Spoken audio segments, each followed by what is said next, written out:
샬롬 샬롬 샬롬 샬롬 샬롬. 하나님 사랑합니다. 여러분 주 안에서 사랑합니다. 오늘은 에스라 8장 1절에서 36절까지 우리 함께 교독해서 읽었습니다. 2차 귀환자들과 성전 봉사자들에 대한 내용이 36절까지 쭉 기록되어 있죠. 마지막 36절에 보면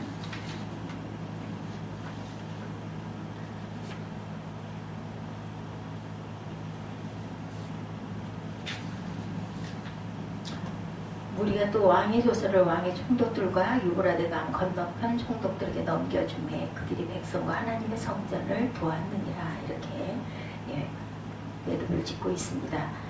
우리는 학사 에스라를 생각하면서 7장의 지도자에 대한 그 모습을 우리가 보았습니다. 그리고 하나님께서는 지도자에게 사람을 붙여주시고 또한 사람뿐만이 아니라 거기에 필요한 물질도 제공하여 주시고 그리고 하나님의 지혜를 주신다. 세 가지가 굉장히 중요하다고 어제 우리 함께 묵상하고 기도했습니다. 오늘 본문 6절에 보면 야훼께서 주신 바 모세의 율법에 익숙한 학사다. 이렇게 나타나 있죠. 우리가 갖춰야 될 것. 지난 시간에 7장 6절에 이렇게 나타나 있습니다. 둘째로는 사람들에게 신임을 얻는 사람, 지도자는 신임을 얻는 사람이어야 한다. 6절 하반절을 보면 에스라는 하나님 여호와의 도우심을 입음으로 왕에게 구한 것을 다 받은 자더라. 이렇게 증거하죠. 7장 6절에. 셋째는 지도력이 있어야 되고 참 지도력은 섬김이고 희생이고 겸손이죠. 완벽할 수는 없지만 우리가 어떤 이는 성경을 많이 하는데 사람들에게 신임을 못 얻는 사람들도 있고 덕을 세우지 못함으로 오히려 또 거꾸로 굉장히 성경도 박식한데도 불구하고 다른 사람들을 해치는 그러한 경우도 있고 어떤 이는 성경도 알고 신임도 많은데 또 남을 섬길 줄 모르는 그런 사람도 있습니다. 교회 안에서는 이 세 가지 요건을 골고루 갖춘 사람을 지도자로 세울 때 교회 공동체가 아름답게 자라가게 되죠. 저와 여러분들은 이런 여러 가지 덕을 갖추시고 섬김도 있고 또한 성경도 우리가 깊이 볼 줄 알아야 되겠다. 깊은 성경에 대한 것도 잘 알아야 되겠죠. 그리고 하나님은 하나님의 일을 위해서 아까도 말씀드렸지만 사람을 붙여주신다. 에스라에게 아닥사스다 왕을 붙여주시고 스룹바벨에게 고레스를 요사닥에게 아들 예수와 또 다른 형제들을 붙여주시고 또 스룹바벨이 힘들어할 때 학개와 스가랴를 붙여주시고 에스라에게 아닥사스다 왕을 붙여주시는 부분이 7장 11절에서 26절까지 나타나서 어제 우리 함께 묵상했습니다. 그리고 에스라를 예루살렘으로 귀환시킬 때 왕의 권세 또한 주시죠. 유대인들을 법적으로 통솔할 수 있는 권한까지 주십니다. 그래서 에스라의 여호와 신앙 회복 운동은 성공할 수가 있었습니다. 만일 에스라에게 아닥사스다 왕이 도움이 없었다면 그의 사역도 실패할 수밖에 없었을 것인데 하나님을 일을 위해서 하나님께서 아닥사스다라고 하는 왕을 붙여주셨죠. 야훼 하나님께 택한 백성을 찾으시고 가나안 땅에 들여놓으시기 위해서 이렇게 하나님께서는 필요한 것들을 아시고 필요를 채워주셨습니다. 그리고 하나님의 나라를 건설을 위해서 주의 종들이 원만하게 일할 수 있도록 필요한 사람을 붙여주시고 물질도 허락하여 주셨다. 어떤 이는 몸으로 어떤 이는 기도로 합력하여 하나님의 나라를 이룰 수 있도록 선을 이룰 수 있도록 하나님께서는 이렇게 이끌어 주십니다. 이제 오늘 본문은 이스라엘 백성들의 2차 귀환을 다루고 있죠. 8장에 2차 귀환은 BC 458년에 바사왕 아닥사스다 1세 때 이루어졌습니다. 그들의 인솔자는 주인공인 에스라이죠. 1차 포로 귀환은 스룹바벨이 인도합니다. 그 후 약 80년 만에 2차 귀환이 이루어진 거죠. 이때 바사 제국에 살고 있는 유대인들은 거의가 바사 태생이겠죠. 2세대들이니까. 유대인 2세대들입니다. 유대인들은 바사 나라의 기반을 닦아놓고 있었기 때문에 사는데 지장이 없었고 예루살렘에 돌아갈 때 열망이 별로 없었죠. 포로 2세들은 포로 1세대처럼 고향에 대한 향수도 별로 없습니다. 그리고 예루살렘 성전에 올라가지 못하는 대신에 회당을 만들어 거기서 하나님께 예배를 드렸었습니다. 그래서 성전 중심으로 살던 사람들이 포로 시기에는 회당 중심으로 살면서 하나님을 섬기고 또한 성경을 배웠죠. 회당 중심으로 살았던 유대인들을 가르쳐 디아스포로라 이렇게 부릅니다. 우리는 고국에 가기는 해야지만 열망이 그리 대단하지는 않습니다.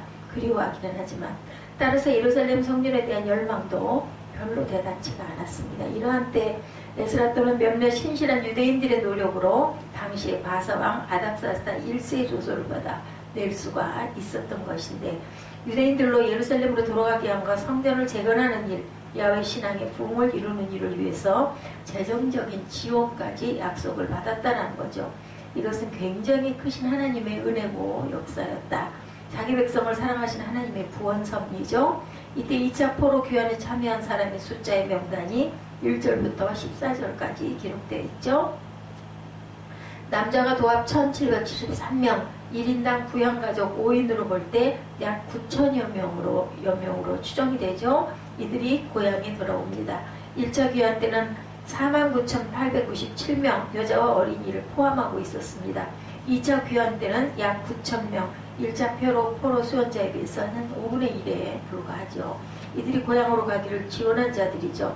만국의 슬픔을 안고 타국에 온 지 120년이 흘렀어요. 이들은 이미 국가도 없고 고향도 모르고 조상도 알지 못하는 낯선 이방인과 같은 사람들, 그리고 터전을 이미 잘 잡아서 살고 있었으니 돌아가는 데는 굉장한 결심이 필요했을 것 같아요.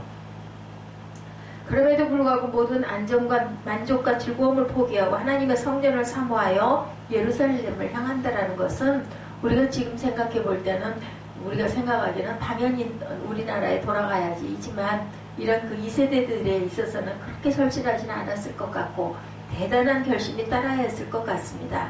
우리가 여기서 약속의 땅 천국에 들어가는 자들의 모습을 보면 주님을 따르는 자들의 모습을 우리가 바라보게 되는데, 천국에 들어갈 자, 주님을 따르는 자는 현재 있는 것을 포기하지 않으면 따라갈 수가 없고 천국에 들어갈 수 없다는 것을 우리가 귀하게 교훈으로 봤습니다. 바벨론이 아무리 좋아도 거기 그대로 안주하고 있는 자는 가나안 땅을 들어갈 수가 없겠죠. 예수님을 따르는 제자들은 모든 것을 버리고 주님을 따랐다라고 누가복음 5장 11절에 증거합니다. 아브라함은 하나님의 명령을 받고 갈대아 우르를 고향과 친척과 아비와 형제들을 뒤로 하고 과감하게 주님을 따르죠. 그는 믿음의 조상의 영광을 받습니다.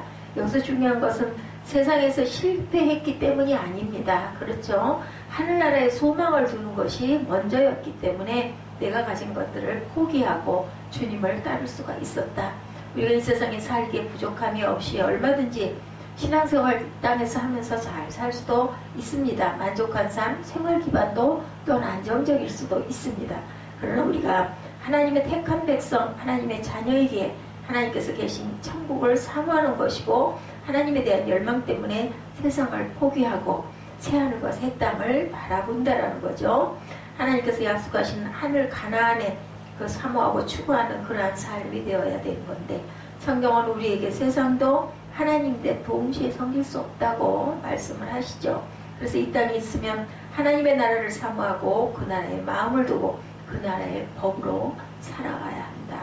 그리고 2차 귀환에 참여한 자의 숫자가 소수인 것을 보면서 천국에 들어갈 자들도 소수라는 것을 우리가 알 수가 있습니다. 예루살렘에 돌아갈 권리는 바벨론에 살고 있는 모든 유대인들이 받았습니다. 에스라 7장 13절에 보면 우리나라에 있는 이스라엘 백성과 저희 제사장들과 레위 사람 중에 예루살렘으로 올라갈 뜻이 있는 자는 누구든지 너와 함께 갈지니라. 올라갈 뜻이 있는 자라고 말씀하시죠. 누구나 예루살렘으로 갈 수가 있어요. 그러나 9,000명밖에 올라가지 못했습니다. 주님이 말씀하십니다. 마태복음 22장 14절에 청함받은 자는 많되 택함을 받은 자는 적으니라 라고 하신 말씀을 우리가 기억해야 되고, 24장 13절에는 그러나 끝까지 견디는 자는 구원을 얻으리라고 하십니다. 그래서 바울 사도는 빌립보서 2장 12절에 그러므로 나의 사랑하는 자들아, 너희가 나 있을 때뿐 아니라 더욱 지금 나 없을 때에도 항상 복종하여 두렵고 떨림으로 너희 구원을 이루라 하셨고, 빌립보서 3장 12절 이하에 내가 이미 얻었다함도 아니요 온전히 이루었다함도 아니라 오직 내가 그리스도 예수께 잡힌 바 된 그것을 쫓아가노라 이렇게 말씀하시죠. 형제들아 나는 아직 내가 잡은 줄로 여기지 아니하고 오직 한 일 즉 뒤에 있는 것을 잊어버리고 그 앞에 있는 것을 잡으려고 표대를 향하여 그리스도 예수 안에서 하나님이 위에서 부르신 부름의 상을 위하여 쫓아가노라 라고 주님의 모습을 닮아가는 성화를 말씀하고 계십니다. 끝으로 오늘 본문을 읽다 보면 하나님의 손이라는 단어가 나오죠. 에스라 7장 9절에 정월 초하루에 바벨론에서 길을 떠났고 하나님의 선한 손에 도우심을 입어 5월 초하루에 예루살렘에 이르니라 했고, 또한 7장 9절에 7장 28절에도 야훼 손이 나 위에 있으므로 라고 했고, 에스라 8장 오늘 본문 18절에도 우리 하나님의 선한 손에 도우심으로 힘을 얻고 라고 말씀합니다.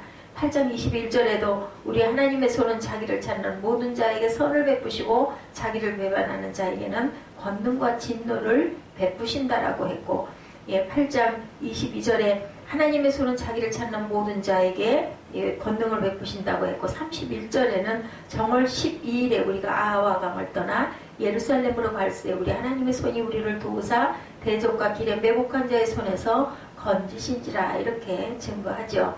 우리가 바라기는 바벨론에서 떠나 예루살렘까지 가는 험난한 길까지 하나님이 도우심의 손길이 있어서 가능했던 것처럼 저와 여러분의 삶에도 하나님의 보호하심과 끝까지 이끌어 주심을 저희들이 바라보고 그 주님의 손길을 놓지 않고, 그리고 이 광야 여정을 기쁨과 감사로 살아갈 수 있는 저와 여러분 되시기를 주님의 이름으로 축복합니다. 기도하시겠습니다.